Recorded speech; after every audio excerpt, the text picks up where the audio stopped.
Hi, buddy. Paul Long. Hope you're having a really good day. Wanted to share with you a question that I'm getting asked a lot by estate agents and letting agents in this group about content. And two of the questions that I'm getting asked a lot is one's about what type of content to create for social media, but also probably the one which I get asked probably more is about how to create enough content with the limited time that agents do have. So a lot of agents feel that they're under pressure now to create lots of content for all the different platforms. So they're obviously being told to use all these platforms, and on these platforms themselves, like YouTube, Facebook, Instagram, you'll find all these sub-platforms like stories, reels, and it can feel very pressured, in creating all this content and finding time to create that content.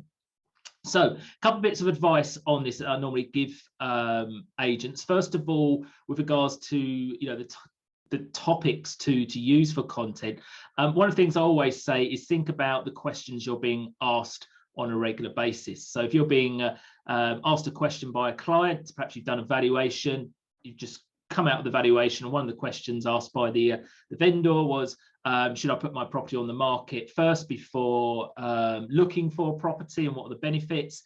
Just document it, pull out your phone, do a very quick video in your car, tell people what you said, tell them the question you were asked and what you said. And you can do the same for any of the questions you get asked by buyers, landlords. Very short videos, just straight after you've been asked that question, create that video, or jot it down and create it later on. There's some really good questions out there. The problem is we hear about these questions all the time, so we think they're very basic, but to a seller, landlord, or a buyer, these aren't basic questions, and they're the things they want to hear. So first thing is pull out that phone, do a quick video, tell people what you were asked and what you said, because that's valuable content for anyone who's thinking about moving, or perhaps a landlord, or is even a buyer or seller. So that's the first thing.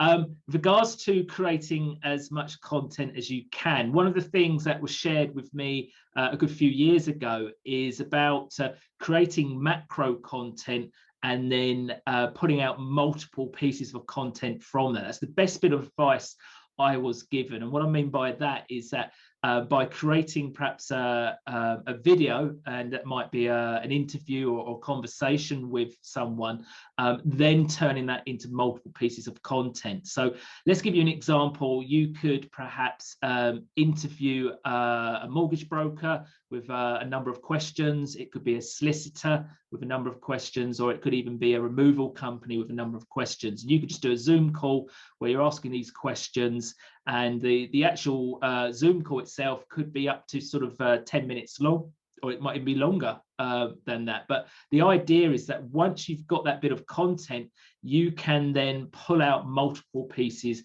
of content from that. And to give you some ideas on this, you can probably get up to 20 or 30 pieces of content from that one interview or chat you had on Zoom. You need to start with video in most cases.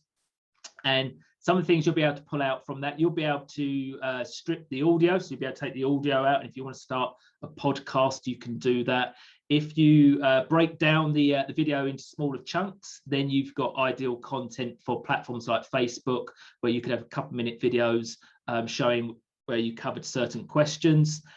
Also, you've got screenshots, so you could take screenshots of certain question you were asked within the video and just have quotes underneath, and that's great for things like Instagram, where you can just put those screenshots on of you talking or the person talking and have a few quotes underneath. And that's also ideal for LinkedIn and other platforms also. Other things, don't forget, you could use very short videos on things like reels and stories. You could pull very short, sort of 15, 30 seconds or 60-second parts of the video, and you could pull out sort of 3 or 4 of those out of the video, and you could then use them on the shorter platforms like reels, stories, or even Instagram. So it really is about thinking about using a macro bit of content, putting out smaller bits, and that's going to last you quite a long time, and that's going to be better use of your own time. So perhaps fitting in an interview every couple of weeks, or perhaps once a month, is really going to give you lots of content, and then you can give that video to someone to do most of this, or if you're comfortable, you could do it yourself.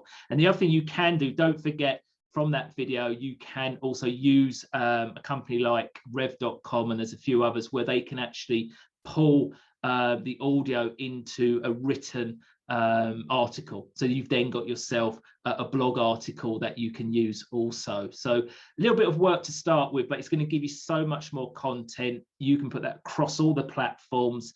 It's going to really make better use of your time overall, and then you don't have to worry each month about, you know, where are we going to get this content from. So think about interviewing people that are involved in your industry, people that are experts, who tend to help your clients, so sellers or landlords, but also think about other things in your local town. You know, Christopher Watkins and Jerry Lyons, they're always pointing out, you know, local community leaders or clubs or businesses. They're definitely things to tap into. So think about interviewing a local restaurant owner, a local bike shop owner, the things that attract a lot of people from your community, because they're going to engage with that, and then that's something you could also use too. And don't forget, you've got schools, you've got clubs, there's lots more there you could use. So just a few ideas to help you create more content, the right content, but really better use of your time to fill all those platforms with content. And I'd love to know what you do. You know, how do you get your content by the end of the month? How do you put it all together? Love to hear what you do with that. And as always, if there's any questions, please don't hesitate to get in touch. And don't forget, if you are interested, we have got boot camp next week, Facebook boot camp. So if you're still confused about how to use Facebook or ads, and you want a little bit more help, over 4 nights from Monday the 6th, we're going to be running the Facebook boot camp. I'd love to see you there and help you get your Facebook advertising underway. Thanks, then.